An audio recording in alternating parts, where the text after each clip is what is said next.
जी, विपक्ष बिखरा हुआ था। विपक्ष के पास वो सवाल उठाने का एक तरीके से ज़र्फ कहिए या तरीका कहिए, जो सवाल बनते थे पब्लिक डोमेन में थे, विपक्ष नहीं उठा पाया। लेकिन 2024 की लड़ाई के मद्देनजर इस पूरी बहस को, सत्ता पक्ष और विपक्ष की बहस को आप कहां देखते हैं? कौन जीता और कौन हारा? कौन इस पूरे माहौल को, इस मंच को अपने फेवर में इस्तेमाल कर ले गया? देखिए, अविश्वास प्रस्ताव जैसा राहुल जी ने कहा बहुत जल्दबाजी में लाया गया और अचानक तय हुआ कि चूंकि प्रधानमंत्री इसमें बाध्य होंगे सदन में आकर के बोलने के लिए, इसलिए अविश्वास प्रस्ताव को एक आखिरी हथियार के रूप में इस्तेमाल किया गया।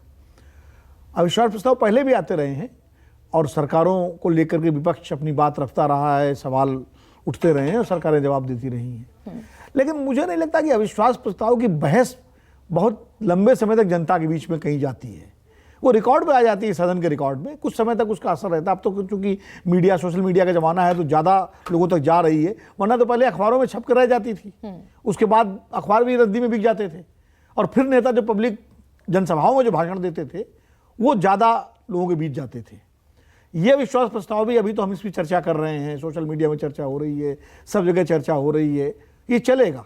लेकिन कुछ समय बाद दूसरे मुद्दे आएंगे और जिस तरह से नेता लोग जनता के बीच में जाके अपनी बात कहेंगे, तब थोड़ा अवधारणा और माहौल दूसरे तरह का बनेगा और वो ज़्यादा महत्वपूर्ण होगा। लेकिन फिर भी अविश्वास प्रस्ताव से मुझे लगता है, जो मैंने देखा है उसमें दोनों तरफ के पक्षों ने, ये सही है कि बिल्कुल विपक्ष में वो एक तरह से एक इकाई के रूप में जो इंडिया गठबंधन है उसको आना चाहिए था, वो चीज़ उसका अभाव दिखा।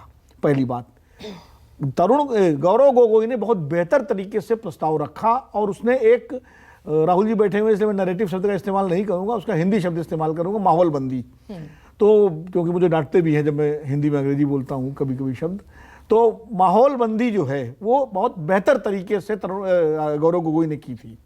विपक्ष को उसको लेके आगे बढ़ना चाहिए था और जो सर्वोच्च न्यायालय ने सवाल उठाए थे उनको उसमें जोड़ा जा सकता था।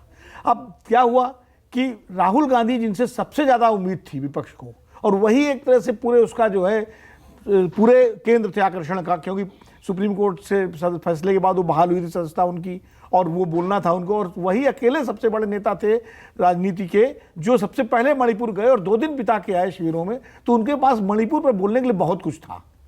और जो उन्होंने आखिर में कहा, भारत माता वाला वो सारा जो उन्होंने बनाया, उसको स्थापित करने के लिए उनके पास जो तथ्य थे वो नहीं रख पाए। उससे बेहतर तो वो अगले दिन संवाददाता सम्मेलन में बोले। अगर वही बात जो संवाददाता सम्मेलन में उन्होंने कही, अगर वो अविश्वास प्रस्ताव पर बोलते तो और बेहतर होता। नहीं, ये हड़बड़ाहट थी विनोद जी, मुझे लगता तैयारी की कमी थी, तैयारी की कमी थी, आपस में समन्वय की कमी थी कि भाई अब डिम्पल जी अपने तरीके से बोल रही हैं, सुप्रिया जी अपने तरीके से बोली, सब अपने तरीके से बोले, लेकिन एक जैसे एक होता ना कि भाई अपने अपने विषय को लेकर के, और पहले से सारी चिंताएं होती कौन क्या बोलेगा। कुछ अच्छे वक्ता जिनको मौका नहीं बोल मिला, जैसे शशि थरूर को मौका नहीं मिला बोलने का, बहुत अच्छा बोल सकते थे। अब ये कांग्रेस पार्टी की अपनी रणनीति। सरकार की तरफ से मैं निश्चित रूप से कहूँगा सबसे ज़्यादा नंबर अगर मैं किसी को दूंगा तो गृह मंत्री अमित शाह जी को दूंगा।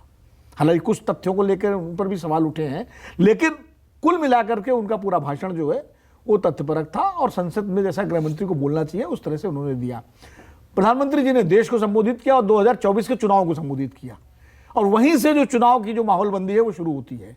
और मैं इसको इस रूप में देख रहा हूं, अगर मैं एक लाइन में कहूं कि प्रधानमंत्री जी के नेतृत्व में सत्ताधारी गठबंधन एनडीए का विश्वास और जो उनका विरोध में विपक्ष का जो इंडिया गठबंधन या विपक्ष का है उसका हौसला, इन दोनों के बीच में होगा 2024 का चुनाव। उनको अपने सरकार के कामकाज पर विश्वास है, अपनी छवि पर विश्वास है, अपनी लोकप्रियता पर विश्वास है सत्ताधारी गठबंधन को। तो दूसरी तरफ जो इंडिया गठबंधन है उसमें राहुल गांधी, मल्लिकार्जुन खड़गे, नीतीश कुमार, शरद पवार, स्टालिन, अरविंद केजरीवाल, जो भी बड़े, ममता जी, जो बड़े नेता हैं, उनके अंदर हौसला कि इस बार तो हम मिलजुल करके इस सरकार से टक्कर लेंगे और मौका लगेगा, हम कोशिश करेंगे इसको हरा। तो ये हौसला, तो इस विश्वास और हौसले के बीच होगा चुनाव 2000 या विश्वास प्रस्ताव से ये चीज निकल के सामने आई है जिसको मैं देख रहा हूं। जी।